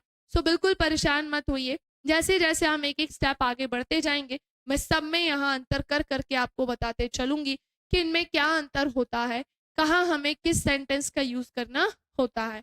पर सुनेंगे अब क्वेश्चन ये उठता है कि मैम एक चीज मुझे बता दीजिए कि ये जो क है ये स्वर की सहायता से कैसे बोला गया, इसमें स्वर कैसे लगा है। तो सुनो, ये जो क है ना ये ऐसे मिलकर बना है, ये पूरा का पता है कैसे बना है। तो इसमें ये आधा मतलब इसमें आधे का में अ के मेल से ही क्या बनेगा, ये पूरा का बनेगा। अब का के नीचे हलंत लगा है, हलंत का मतलब ये होता है कि वह वर्ण अर्धवर्ण है पूरा नहीं है, वह वर्ण अर्धवर्ण है पूरा नहीं है। क्या ये बात समझ में आई? और इसमें ये जोड़ने से ही क्या बनेगा, पूरा का। इसीलिए कहते हैं कि ये किसकी सहायता से बोले जाते हैं, स्वर की। हर एक व्यंजन में ऐसा होता ही है कि वे स्वर की सहायता से जुड़े होते हैं, और उसमें भी कौन सा स्वर, तो छोटा आ तो सब में होगा ही होगा। हाँ, अगर मैं मात्रा लगा दूंगी तो डेफिनेटली बड़ा आ है, लेकिन सब में निश्चित तौर पर छोटा आ होगा ही होगा। स्वर जिनके उच्चारण में वायु फेफड़ों और मुख से निर्बाध रूप से निकले, बिल्कुल नहीं राज, ये डेफिनेशन आप नहीं लिख सकते हैं। और अगर आप किसी बुक से पढ़कर ये बोल रहे हैं तो मैं आपको बताना चाहती हूँ ये गलत है। क्यों क्यों क्यों? क्योंकि जब स्वरों का उच्चारण होता है सो हमारे कंठ से लेकर हमारे मुख तक, हमारे मुख की ही अगर मैं बात करूं, मुख के ही अलग अलग हिस्सों की मैं बात करूं, सो वो उनको स्पर्श भी करता है, किसी को टच कर रहा है, मतलब ऐसे करके हमारे मुख द्वार के खुले रहने में जीभ का योगदान है ना। तो हमारे मुख के कई सारे हिस्सों का यहाँ पर क्या होता है, योगदान होता है। सो नहीं, बिल्कुल भी नहीं, हम यहाँ पर वायु फेफड़ों और मुख से मतलब इस तरीके के वर्ड यहाँ पर केवल और केवल इसके लिए यूज नहीं कर सकते।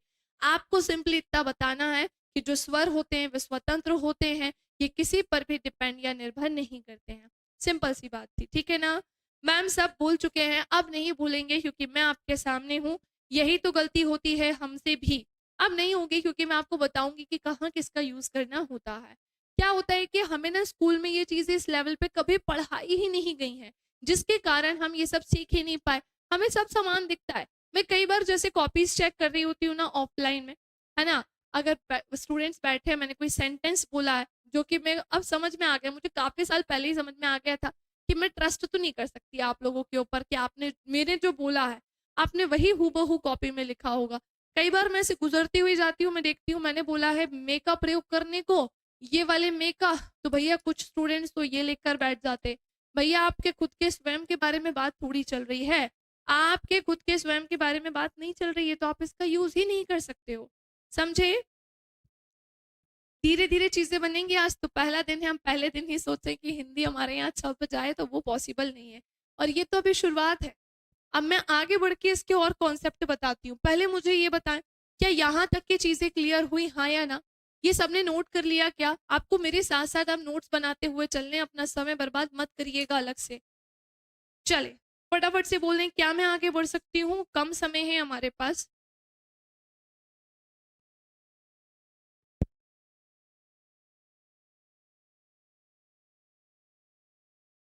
देखो, स्वरों के उच्चारण में हमारे मुख के अलग अलग भाग हमारे बोलने में सहायता करेंगे, और वहीं अगर व्यंजन की बात आएगी तो हमारे कंठ, हमारे फेफड़े, हमारे गले की बात करूं, हर एक हिस्सा उसके उच्चारण में सहायता करेगा।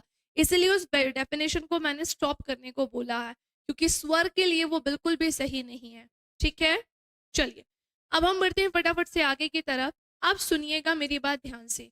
अब मैं यहाँ हेडिंग डाल रही हूँ स्वर, आप लोग बिल्कुल ध्यान से सुनते चलिएगा कि मैं इसके बारे में क्या बताने जा रही हूँ। क्लियर? तो मैं आपको इसके बारे में ये बता रही हूँ, वे वर्ण जिनका उच्चारण, वे वर्ण जिनका उच्चारण स्वतंत्र रूप से होता है, स्वतंत्र रूप से होता है, रूप से होता है, स्वर कहलाते हैं। वे वर्ण जिनका उच्चारण स्वतंत्र रूप से होता है स्वर कहलाते हैं, स्वर कहलाते क्या कहलाते हैं? स्वर कहलाते हैं। क्या ये बात समझ में आई कि नहीं आई? वे वर्ण जिनका उच्चारण स्वतंत्र रूप से होता है स्वर कहलाते हैं। अब सुने मेरी बात, कहाँ से कहाँ तक होते हैं। सो प्लीज पहले तो ये मुझसे मत बोलना कि मैम मुझे ये याद नहीं है ना। छोटा अ, बड़ा आ, छोटी ई, बड़ी ई, छोटा ऊ, बड़ा ऊ, री से ऋषि, ए, ऐ, ओ, और सबसे लास्ट में क्या आ जाएगा? सो सबसे लास्ट में आएगा औ।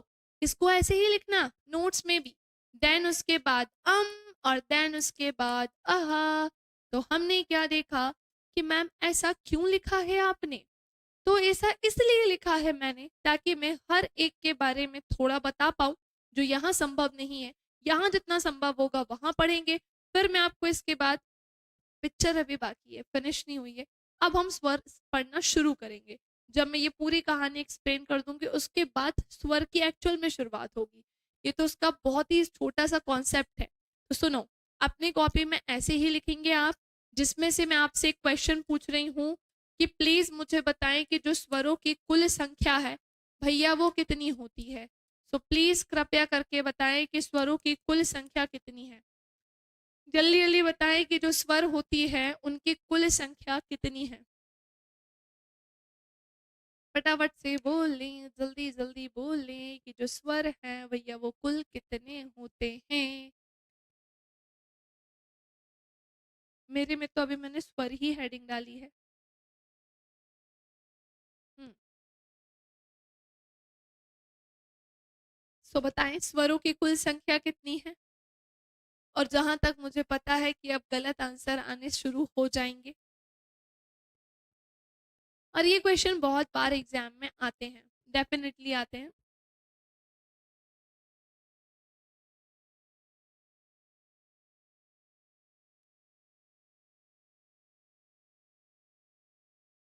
बारह। ओके, संजय ने 12 आंसर दिया है और बाकी सब। संजय इतना अनोखा आंसर निकाला कहाँ से तुमने? 1 2 3 4 5 6 7 8 9 10 11 12 13। ये तो 13 है। ये 12 आंसर तो आज तक नहीं मिला था मुझे जो अब मिल गया।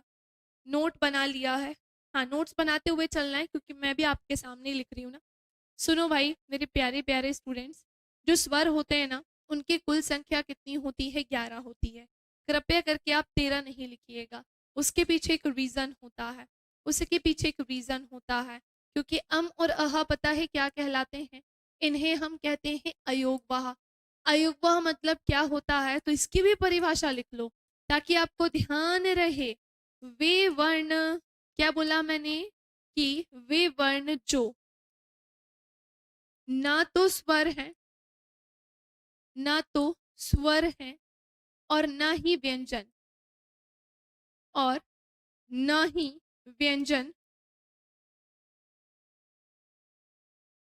अपितु जिनका प्रयोग, अपितु जिनका प्रयोग परिस्थिति के अनुसार होता है, जिनका प्रयोग परिस्थिति के अनुसार होता है। लो, समझ जाओगे ना, अब जगह नहीं है। अनुसार होता है, प्लीज इसे पूरा लिख लीजिएगा, है ना। सो हाँ जी भाई, तो ये कितने होते हैं? टोटल 11 होते हैं। क्यों होते हैं? क्योंकि और अहा को स्वरों की कुल संख्या में शामिल नहीं किया जाता है। लेकिन मैम क्यों नहीं किया जाता है?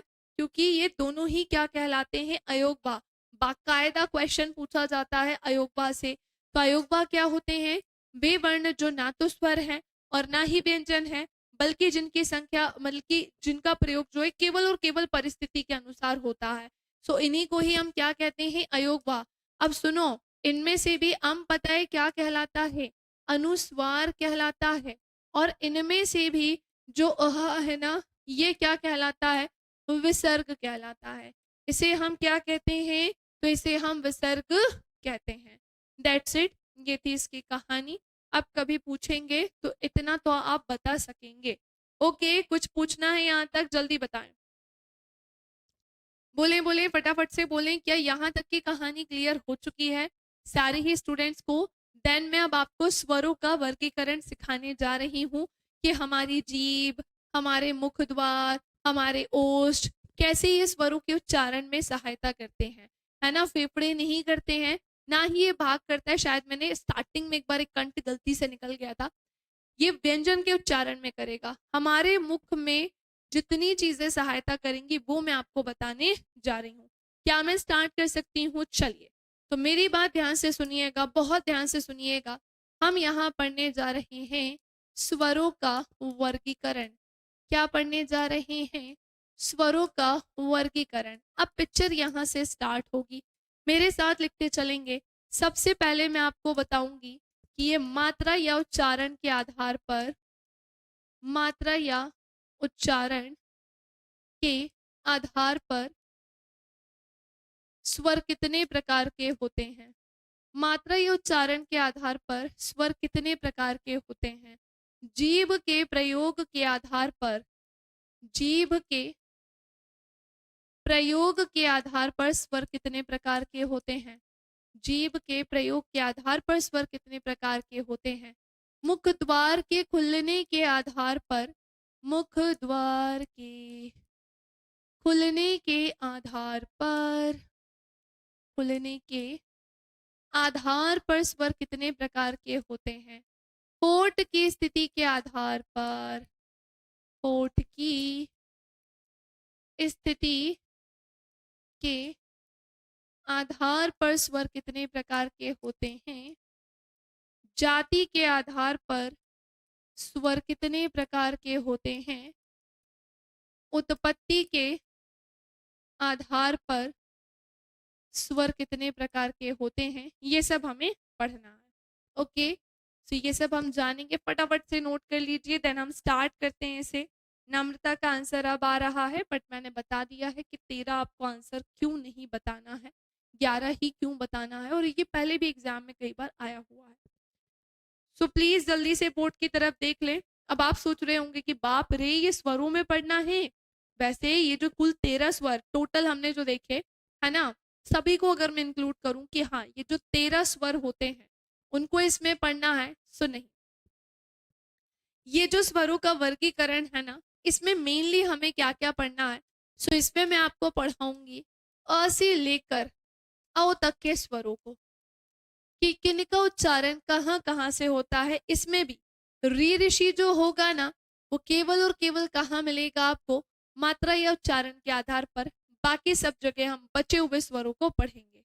ओके, सो क्या मैं स्टार्ट करूं? एक एक करके नोट डाउन कर लिया ना आपने? हमारे पास है अभी समय जहां मैं आपको काफी सारी चीजें पढ़ा सकती हूँ।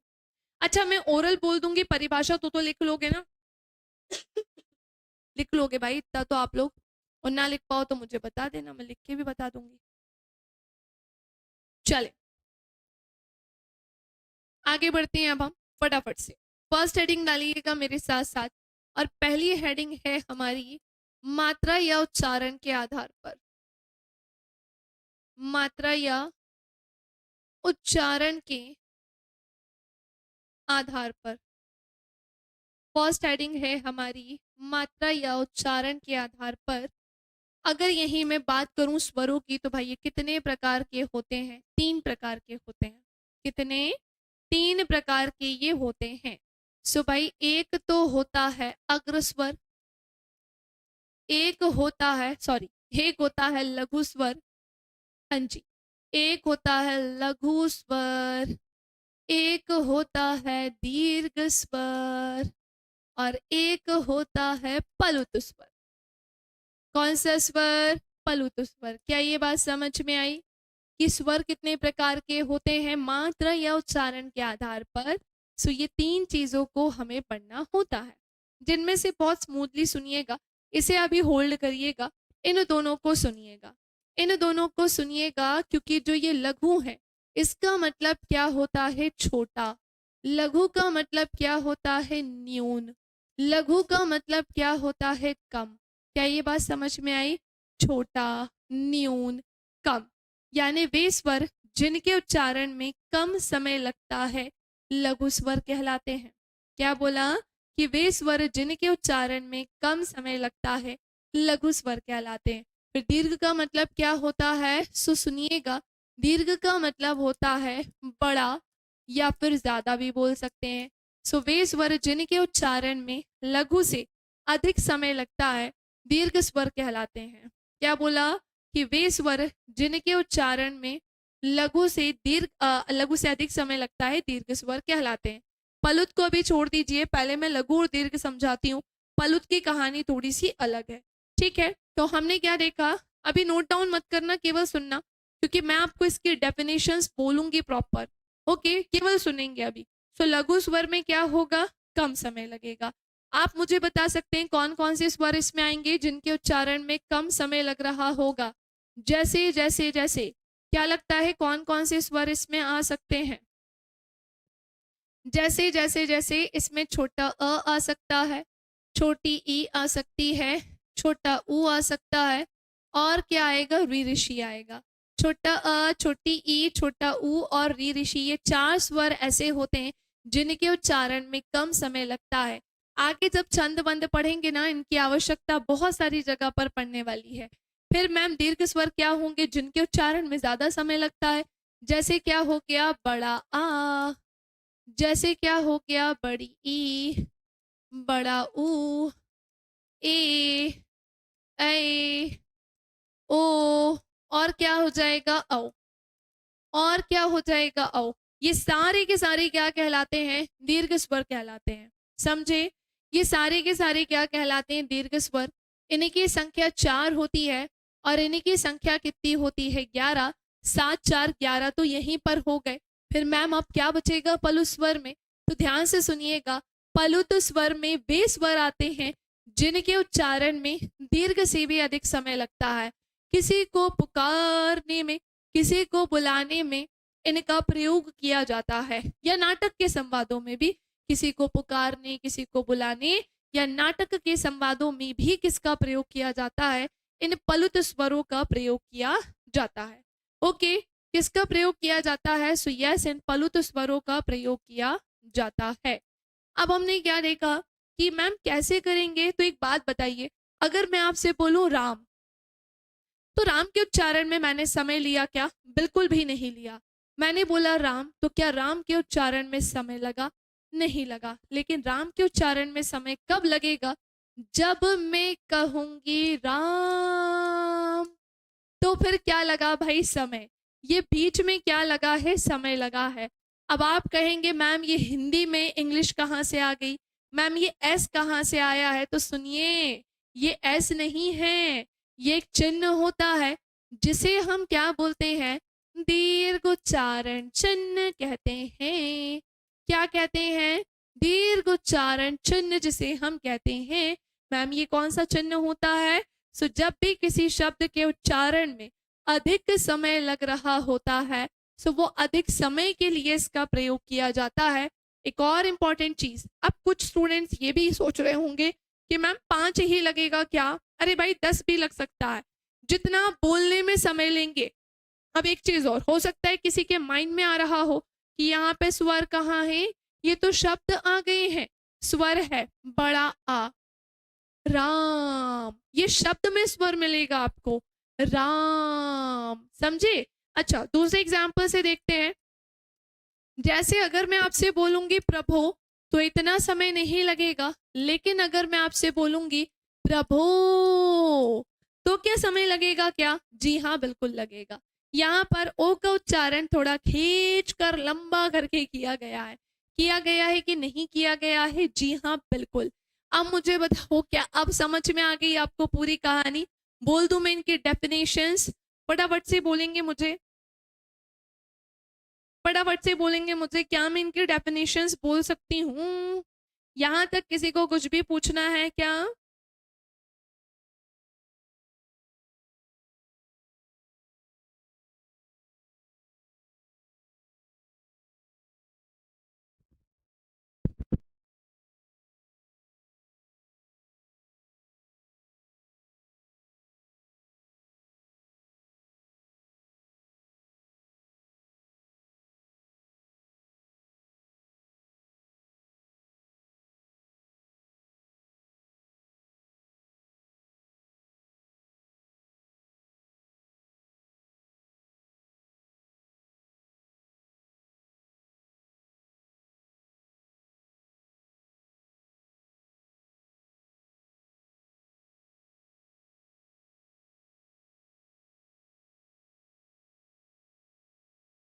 चलिए भाई बढ़ जाए आगे। बोलो बोलो फटाफट से बोलो। तो हमने क्या देखा, लघु स्वर, हमने क्या देखा, दीर्घ स्वर, और हमने क्या देखा, पलु स्वर। चलिए फटाफट से हेडिंग डालिएगा लघु स्वर को लेकर। सबसे पहले तो हेडिंग डालिएगा लघु स्वर। प्लीज इसके बारे में बहुत ही ध्यान से देखकर लिखिएगा, है ना। पहले तो लिखें इसके बारे में, वे स्वर जिनके उच्चारण में, क्या बोला मैंने कि वे स्वर जिनके उच्चारण में, जिनके उच्चारण में कम समय लगता है, जिनके उच्चारण में कम समय लगता है, कम समय लगता है, लघु स्वर कहलाते हैं, लगता है लघु स्वर कहलाते हैं। क्लियर, लघु स्वर कहलाते हैं। इसी के साथ साथ, है ना, अब इनकी संख्या कितनी होती है तो आप सब बता सकते हैं यहाँ पर कि संख्या बराबर कितनी है भैया इसकी, तो वो है 4। और उदाहरण भी आप लिख सकते हैं, और वो उदाहरण क्या क्या है, जैसे छोटा अ है, जैसे छोटी ई है, जैसे छोटा ऊ है, और क्या है भाई, री ऋषि। क्लियर, और क्या है री ऋषि, ये 4 ही क्या कहलाते हैं, लघु स्वर कहलाते हैं। बोलते चलेंगे, फटाफट से लिख लिया है तो मुझे बताते चलेंगे, देन हम बढ़ेंगे अपने आगे की कहानी की तरफ। क्लियर, देन हम बढ़ेंगे आगे। चलिए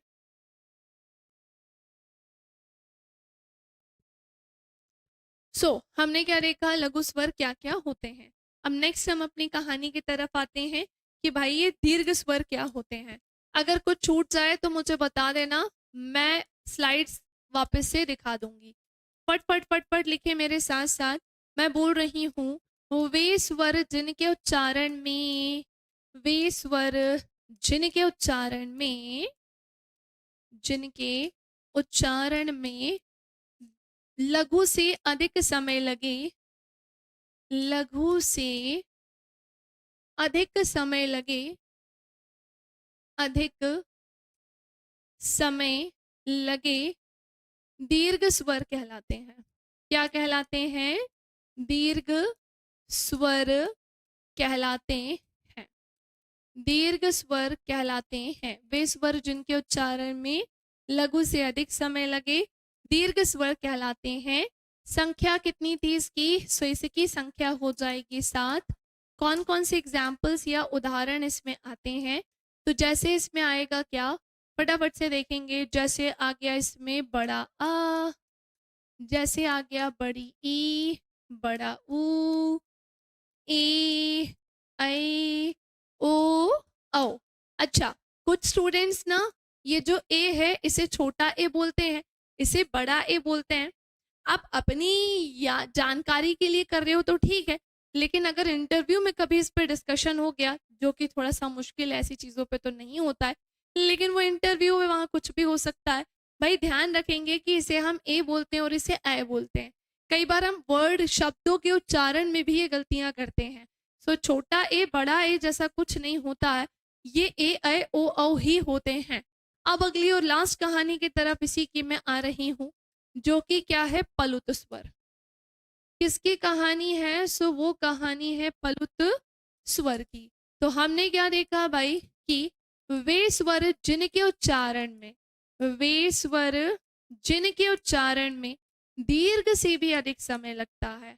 क्या बोला मैंने आपसे कि दीर्घ से भी अधिक समय लगता है, दीर्घ से भी अधिक समय लगता है, अधिक समय लगता है, पलुत स्वर कहलाते हैं, पलुत स्वर कहलाते हैं। सो वे स्वर जिनके उच्चारण में दीर्घ से भी अधिक समय लगता है, पलुत स्वर कहलाते हैं। अब जैसे हमने उदाहरण क्या देखा था, इसकी कोई संख्या तो है नहीं, लेकिन हमने उदाहरण देखा था जैसे राम, जैसे प्रभु, जैसे ओम, तो ये आ जाएगा इसमें। डन, चलो दैट्स इट। ये होता है हमारा लघु, दीर्घ और पलु स्वर कंप्लीट। क्या मैं आगे बढ़ूं?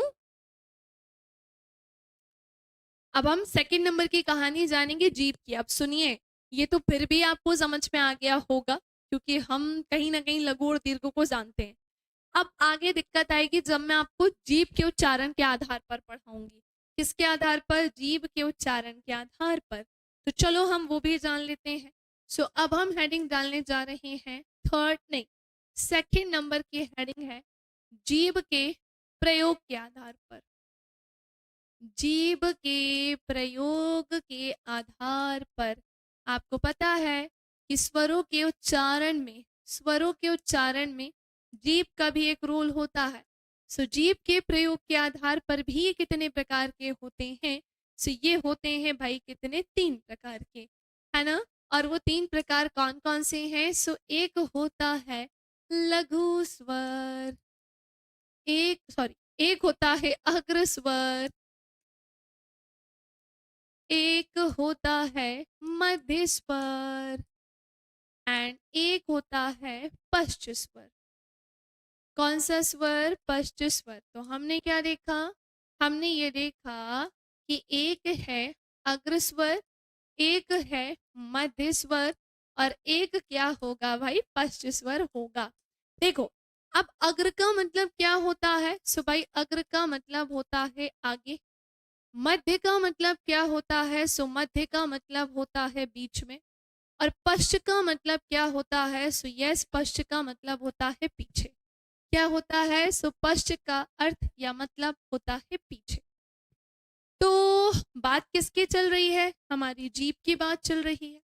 किसकी बात चल रही है? जीभ की बात चल रही है। सो वे स्वर जिनके उच्चारण में, पहले पूरे जानते हैं हम कि वे स्वर जिनके उच्चारण में हमारी जो जीभ है अगर उसके आगे का भाग काम करता है सो उसी को ही हम अग्र स्वर कहेंगे। और वे स्वर जिनके उच्चारण में हमारी जीभ का मध्य यानी बीच का भाग काम करता है उसे हम मध्य स्वर कहेंगे। और वे स्वर जिनके उच्चारण में हमारी टंग यानी कि जीभ के पीछे का भाग काम करता है उसे हम पश्च स्वर कहेंगे। Point clear? Definition clear? लेकिन मैम इसमें कौन कौन से स्वर आते हैं तो सुनेंगे बहुत ध्यान से। अगर मैं आपसे बोलूं उदाहरण, अगर मैं आपसे बोलूं उदाहरण या फिर उदाहरण, तो सुनो सुनो सुनो। अग्र स्वर, मध्य स्वर, पश्च स्वर में होता यह है कि अग्र स्वर में जीभ के आगे का भाग तो काम करता है लेकिन इसमें कौन कौन से स्वर आते हैं? जैसे इसमें आता है छोटी ई, बड़ी ई, ए और ऐ। अब आपको ऐसा लग रहा होगा कि मैम एक बात बताइए कि हमारी जीभ के आगे के भाग से ये निकल रहा है, हमें फील कैसे होगा? देखो, काश कि हम इतने इंटेलिजेंट होते, काश कि हम ये भावनाओं को समझ पाते। हमें ऐसा लगता है कि जीभ के आगे का भाग ना ऐसे ऐसे हिलेगा, अगर बोलेंगे ई तो वो ऐसा ऐसा हिलेगा ना जी ना, ऐसा बिल्कुल भी नहीं होता है। थोड़ा सा हमें समझना होता है, कुछ लोग समझ लेते हैं कुछ लोग नहीं। अब एक चीज और, जाके ये सोच मत लेना एग्जाम में कि मैं जब एग्जाम देने जाऊंगा वहीं बैठ के उच्चारण मस्त तरीके से करके देखूंगा कि आगे के भाग से कौन से स्वर निकल रहे हैं, मध्य से कौन से और पश्चिम से कौन से निकल रहे हैं। मैंने पहले ही कहा था ये वाला सेक्शन भाई कैसा है, थोड़ा सा डिफिकल्ट है। तो हमने क्या जाना कि जीभ के आगे के भाग से छोटी बड़ी ए ऐ निकलते हैं, जीभ के मध्य यानी बीच वाले भाग से केवल एक ही स्वर निकलता है और वो क्या है? छोटा अ। और सबसे पीछे वाले भाग से कौन से स्वर निकलते हैं? सो वो निकलते हैं यहाँ पर, जैसे बड़ा आ, छोटा ऊ, बड़ा ऊ, ओ भी निकलता है और क्या निकलता है? ओ भी निकलता है। क्लियर? ओ औ सब निकलते हैं। चलो अब मैं फटफट से इनकी कहानी लिखवा देती हूँ कि वे स्वर, फटाफट से लिखना, वे स्वर जिनके उच्चारण में, जिनके उच्चारण में, जिनके उच्चारण में जीभ के आगे का भाग काम करता है, जीभ के आगे का भाग काम करता है, भाग काम करता है, अग्र स्वर कहलाते हैं। अग्र स्वर कहलाते हैं, अग्र स्वर कहलाते हैं। सो वे स्वर जिनके उच्चारण में जीभ के आगे का भाग काम करता है अग्र स्वर कहलाते हैं। लिख लेना उदाहरण, कौन कौन से लिखोगे? छोटी ई, बड़ी ई, ए, संख्या भी कितनी लिखेंगे? 4। संख्या भी कितनी लिखेंगे भाई? हम 4 संख्या इसकी लिखेंगे। ओके, सो अगली कहानी की तरफ आते हैं। अग्र स्वर के बाद क्या पूछेंगे अब हम? अब बात आएगी किसकी भाई? मध्य स्वर की। किसकी बात आएगी? मध्य स्वर की। सो सुनो, वे स्वर जिनके उच्चारण में, वे स्वर जिनके उच्चारण में जीभ का मध्य भाग काम करता है, जीभ का मध्य भाग काम करता है, मध्य भाग काम करता है, मध्य स्वर कहलाते हैं। मध्य स्वर कहलाते हैं, कहलाते हैं, मध्य स्वर कहलाते हैं वे स्वर जिनके उच्चारण में जीभ का मध्य भाग काम करता है और वो हमारा प्यारा सा क्यूट सा छोटा सा अ है। क्लियर? और वो हमारा प्यारा सा क्यूट सा छोटा आ है। ठीक है, चलिए लास्ट कहानी की तरफ आते हैं अब हम। और अगली लास्ट कहानी है हमारी पश्च स्वर की। कौन से स्वर की? सो लास्ट कहानी है हमारी पश्च स्वर की, जिसमें मैं आपको बताना चाहती हूँ कि वे स्वर जिनके उच्चारण में जीभ के, जिनके उच्चारण में जीभ के पीछे का भाग काम करता है, जीभ के पीछे का भाग काम करता है, पश्च स्वर कहलाते हैं, है ना? ये क्या कहलाते हैं? सो यस, ये पश्च स्वर कहलाते हैं। ओके, चलिए आगे आते हैं अब हम। एग्जाम्पल्स लिख लीजिएगा, उदाहरण लिख लीजिएगा। जैसे कि इसमें क्या आ जाएगा? इसमें आएगा बड़ा आ, छोटा ऊ, बड़ा ऊ, ओ, और क्या आ जाएगा? औ। दैट्स इट, फिनिश होती है यहाँ की कहानी।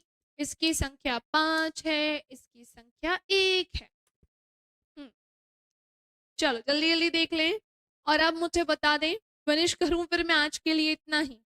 सो आज की ये जो इंट्रोडक्शन वाली क्लास थी, यहाँ पर मैंने आपको बताया, क्या बताया कि भाई ये जो हमारा MPPSC का सिलेबस है और हम जो हिंदी पढ़ने जा रहे हैं पेपर 5 में, वो पेपर 5 की हिंदी में हमें क्या क्या पढ़ना है, तो वो मैंने आपको बताया कौन सी चीज़ें कितने नंबर की आएंगी। देन फिर मैंने आपको एक चैप्टर स्टार्ट करवाया है जो हम बहुत ही बेसिक से पढ़ रहे हैं और पूरा डिटेल में जाकर पढ़ रहे हैं। सो कैसी लगी आज की क्लास आपको, ये भी मुझे बता दीजिए। कैसा लगा आज का सेशन आपको, ये भी बता दीजिए। क्या आप सभी ने मेरे साथ साथ नोट्स बनाए हैं, ये भी मुझे बता दीजिए। और फिर अब हम नेक्स्ट क्लास में मिलेंगे। क्या बोलते हैं, फिनिश करें फिर?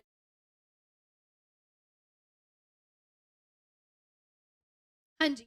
सो बाकी आपको पता ही है ना, कि MPPSC ऑनलाइन क्लासेस जो है वो हमारे यहाँ प्रोवाइड की जा रही हैं।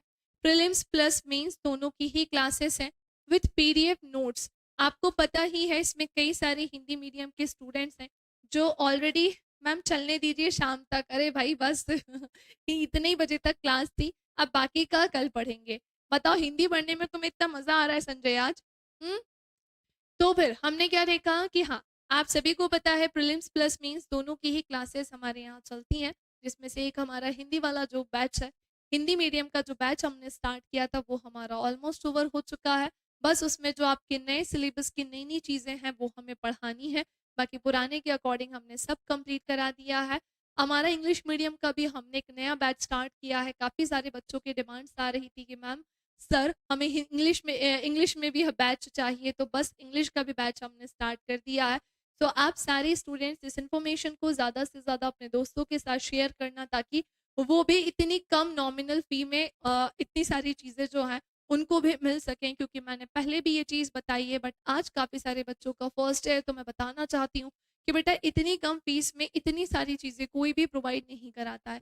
आपने खुद में भी MPPSC की क्लासेस की होंगी और आप भी मेरी बात से रिलेट कर पा रहे होंगे कहीं अगर हम एक ऑफलाइन कोचिंग या ऑनलाइन कोचिंग में जाते हैं तो एक बहुत मोटा अमाउंट होता है और चीज़ें भी उस तरीके की प्रोवाइड नहीं होती हैं, लेकिन यहाँ एक नॉमिनल फी में हम हर एक चीज़ आपको बेस्ट देने की कोशिश कर रहे हैं। सो वे सारे बच्चे जो जुड़ चुके हैं वो अपने दोस्तों से भी इस इंफॉर्मेशन को शेयर करिएगा। हमारा जो इंग्लिश मीडियम बैच है वो आज से स्टार्ट हो चुका है, जो कि न्यू सिलेबस पर बेस्ड होगा 2024 के अकॉर्डिंग, जो नया अभी हमारा सिलेबस आया है। कोई भी क्वेरी हो, कोई भी हेल्प चाहिए हो, तो ये नंबर यहाँ दिया है। साथ ही साथ आपको यहाँ पर वेबसाइट के बारे में भी बताया, आप यहाँ से भी जुड़ सकते हैं। और भाई अब हम बढ़ते हैं आगे। हाँ, तो एमपीपीएससी ऑनलाइन क्लासेस के बारे में थोड़ी सी जानकारी और ले लीजिए कि जो न्यू स्टूडेंट्स हैं उनके लिए जो फीस है ना, भारी भरकम फीस से छुटकारा और 3 रुपए प्रति घंटे की यहाँ पर बात चल रही है।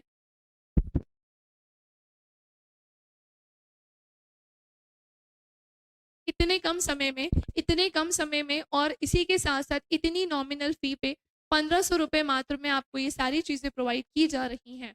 बाकी आज के लिए इतना ही। आई होप आपको आज का सेशन पसंद आया हो।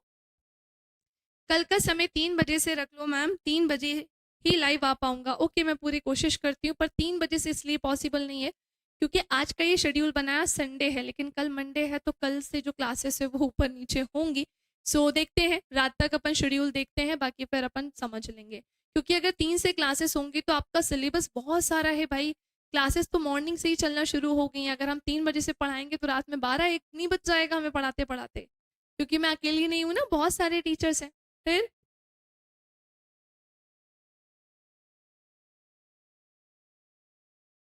चलिए, सो हम फिनिश करते हैं, कल की क्लास में मिलेंगे। सो एक रिक्वेस्ट है, कृपया करके जितना आज पढ़ाया है उसे रिवाइज करके आना, वरना कल भूल जाओ क्या पढ़ाया था।